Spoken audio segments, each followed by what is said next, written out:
ত্রিপুরা সাব্রুম থেকে উদয়পুর আসার পথে রেলে নগদ অর্থ ও মোবাইল ফোন ছিনতাই হওয়ার ঘটনা উঠে আসলো উদয়পুর রেল স্টেশন থেকে। এই ঘটনায় শুক্রবার সন্ধ্যা রাতে ব্যাপক তোলপাড় সৃষ্টি উদয়পুর শহর এলাকা জুড়ে। ঘটনার বিবরণে জানা যায়, সংগ্রাম ত্রিপুরা নামে এক যুবক শুক্রবার বিকেল 5:42 নাগাদ সাব্রুম থেকে উদয়পুর রেল স্টেশনে আসার পথে হঠাৎ করে অনেকটা তৃষ্ণার্ত হয়ে পড়ে। সে সময় পানীয় জল কেনার জন্য যখন রেলে হকারের কাছ থেকে জল কেনার জন্য উঠে, তখন তার পাশে থাকা এক সহযাত্রী সামনের থেকে পানীয় জল খাওয়ার জন্য তাকে বলে ওঠে। রীতিমতো সংগ্রাম পানীয় জল পান করার কিছু মুহূর্তের পর অজ্ঞান হয়ে পড়ে। পরবর্তী সময়ে যখন জ্ঞান ফিরে আসে, তখন সংগ্রাম ত্রিপুরা উদয়পুর রেল স্টেশনের কাছাকাছি আসতেই যখন স্টেশনে পা রাখে, তখন সংগ্রাম ত্রিপুরা পান বাহার কেনার জন্য দোকানে ছুটে যায়। সেই সময় দেখতে পায় তার ব্যাগে থাকা নগদ 1,26,000 টাকা ও একটি দামি মোবাইল ফোন সহ আরও অন্যান্য জরুরি সামগ্রী নিয়ে যায় ছিনতাইবাজরা। পরবর্তী সময় রাধাকিশোরপুর থানায় ছুটে আসে গোটা বিষয়টি জানানোর জন্য।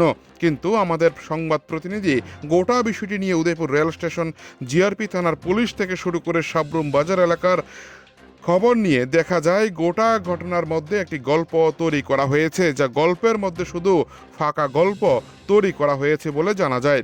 কেন এই ধরনের গল্প তৈরি করা হলো তা নিয়ে ধোঁয়াশা সৃষ্টি উদয়পুর জুড়ে। উদয়পুর থেকে নিজস্ব প্রতিনিধির রিপোর্ট, টিভি 100 বাংলা। সাবরুম থেকে আইতাছি, আইসা মানে এই রুটটা দিয়ে যাবো, মানে আমার বাড়ি তো করবো, এই রুট দিয়ে গেলে আমার ভালো, বা শান্তি বাজার দিয়েও ভালো। আমার হিসাব আসলে শান্তি বাজার দিয়ে নামবে যাবো গা। তো যাওয়ার কোন গাড়ি যাচ্ছিলেন আপনি? আমি ট্রেনে আসছিলাম। ও আচ্ছা। ট্রেন দিয়ে আইতেছিলাম, তো ওখানে আমার কাছে আমি কাছে জল কিনে লই। তো এই বেটা একজন আসলো আমার পাশে, বলছে আমার কাছে জল আছে, জল লাগবে তোমার। আমি বলছি ঠিক আছে, তাহলে জলটা কিনে যখন জল খাই আনি। এই 5 মিনিট পরে আমার মানে এমন মাথা ব্যথা বা সব কিছু হয়ে গেছে, ঘুমে ধরে গেছে। এবার লাস্ট এসে আপনার এই বাজারে মানে এটা বইতারি না স্টেশনের নামটা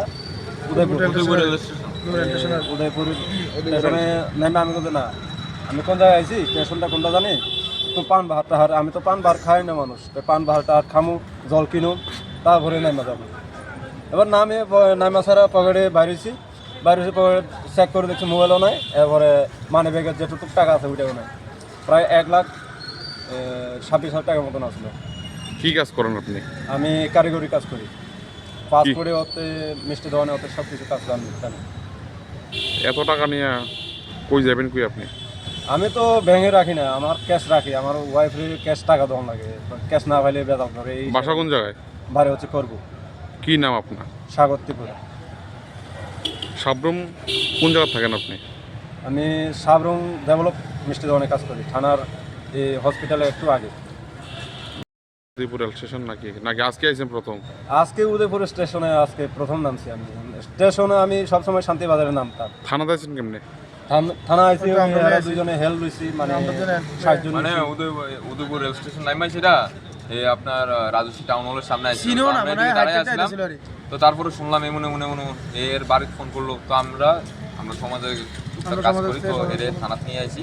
থানা ছোট্ট ব্যবস্থা করে বাড়ির যেমন একটা ব্যবস্থা করে।